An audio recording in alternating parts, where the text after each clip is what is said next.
Boa noite, senhoras e senhores.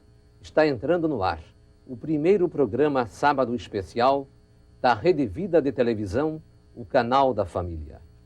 E fazendo jus ao título deste programa, aqui comparece hoje, como primeiro convidado entrevistado, o jornalista Hélio Fernandes, um dos mais combativos, independentes e criativos profissionais da imprensa brasileira.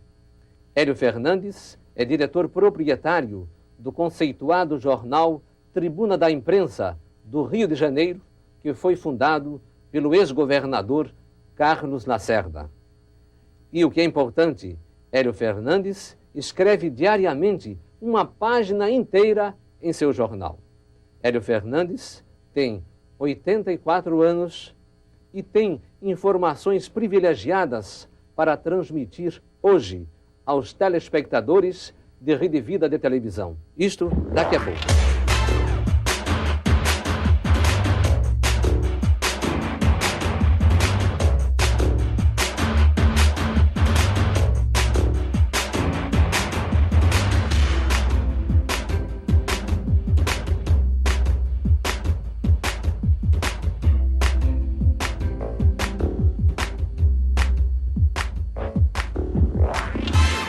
Boa noite, jornalista Hélio Fernandes. É um prazer muito grande recebê-lo neste primeiro programa Sábado Especial da Rede Vida. Boa noite, Luiz. Boa noite aos telespectadores da Rede Vida de Televisão. Esperamos e esperemos que este primeiro programa seja o início de um longo diálogo e que traga bastante informações para os telespectadores de todo o Brasil. Sem dúvida, isto acontecerá porque Hélio Fernandes é uma enciclopédia histórica e jornalística. Prezado jornalista, o Brasil inteiro acompanhou durante 6 meses essa crise do Legislativo e do Executivo. Finalmente, na quarta-feira à noite, houve um desenlace. A Câmara Federal votou a cassação do deputado José Dirceu, o homem que era considerado o gerentão, o homem que era considerado quase que o governante deste país e que desfilava com desenvoltura no Congresso, no Judiciário, em todas as instâncias de poder. Jornalista Hélio Fernandes, como interpreta a cassação do deputado José Dirceu? Olha, Luiz, como você disse, é o desenlace de uma parte do processo. Agora começa a outra parte, já sem o Dirceu na Câmara dos Deputados, mas ainda, como ele disse, não vai abandonar a vida política e não vai desmoronar de maneira alguma. Ele foi, a partir do 1º de janeiro de 2003, o homem mais importante do governo Lula, que já era o mais importante do governo do PT. Ele foi presidente do PT, ele traçou o roteiro do governo e ele traçou o roteiro do poder do presidente Lula. Ele ficou com o poder e o presidente Lula ficou com a possibilidade única de aparecer na televisão e de viajar. Nos primeiros 18 meses de governo, antes de surgir o caso do Valdomiro, o Zé Dirceu era irrevogável, era irrefutável, era indispensável, era insubstituível.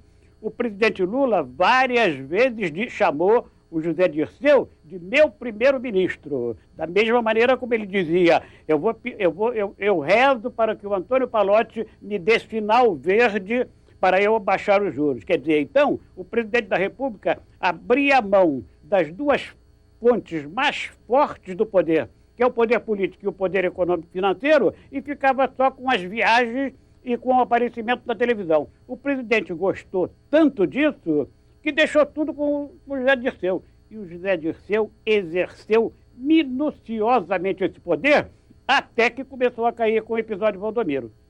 Se ele, então, realmente controlava e como controlou este governo, influindo também na área econômica, porque fez severas críticas à linha adotada pelo ministro Palocci, pergunto ao jornalista Hélio Fernandes, quando foi que ele começou a exorbitar e a desviar-se dos rumos que se espera que um governante ou um primeiro-ministro tenha na condução da coisa pública, isto é, o respeito à moralidade, à legalidade e à probidade. Quando que isso começou a acontecer? Bom, isso começou sempre. O temperamento do José Dirceu é de exorbitar sempre, ser arrogante sempre, ser dominador sempre. Agora, eles nunca tiveram projeto de governo, eles tiveram projeto de poder. Quando o presidente Lula foi ao Gabão, voltou dizendo que ficou entusiasmado com o presidente do Gabão, que estava há 37 anos no poder. Depois ele sentiu que tinha dito alguma coisa exagerada e disse, bom, eu estou brincando. Mas o Freud dizia que é brincando que se dizem as grandes verdades. Na verdade, eles gostavam do poder, mas não tinham projeto de governo, nenhum projeto de governo. Eu apoiei o Lula durante a campanha, escrevi vários artigos, sempre com o mesmo título. Meu nome é José Inácio Lula da Silva, mas pode me chamar de presidente. Eles transcreviam os artigos todos no Brasil, mas não cumpriram nada do que prometeram. Por que eu apoiei o Lula e deixei de apoiar um ano depois? Porque era a primeira alternância do poder de toda a história brasileira.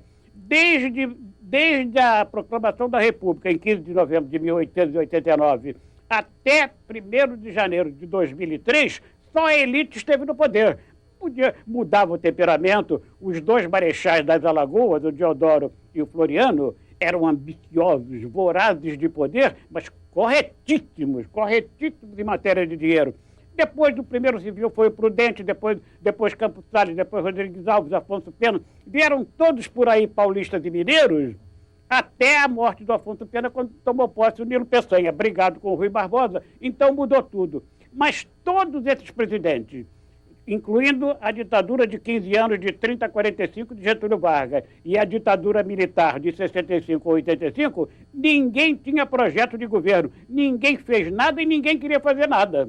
E, na verdade, então, pelo que o senhor falou, o PT, o José Dirceu, tinha projeto de permanecer no poder. Sim, e não de buscar solução para os problemas sociais, problemas econômicos, históricos e crônicos existentes no país. Não, nada disso. É isso que me leva a dizer que o Brasil está com 505 anos de atraso. O crescimento brasileiro é vegetativo, pura e simplesmente vegetativo. A Índia, que é um país de 900 milhões de habitantes, é maior do que o Brasil, mas não tem as riquezas do Brasil, herdou da Inglaterra, embora a Inglaterra escravagista e dominadora, deixou com eles, a partir da independência em 1988 do Gandhi, que morreria em 1949, deixou para os hindus uma civilização fantástica. E eles fizeram grandes investimentos de infraestrutura, coisa que nós não fizemos. No outro dia, o ministro Palocci, num dos depoimentos, ele já fez 3, ele tem medo da CPI, mas fez 3 depoimentos na Câmara. Ele disse, realmente nós não pudemos, quase chorando, nós não pudemos investir em infraestrutura, tínhamos que investir em rodovia.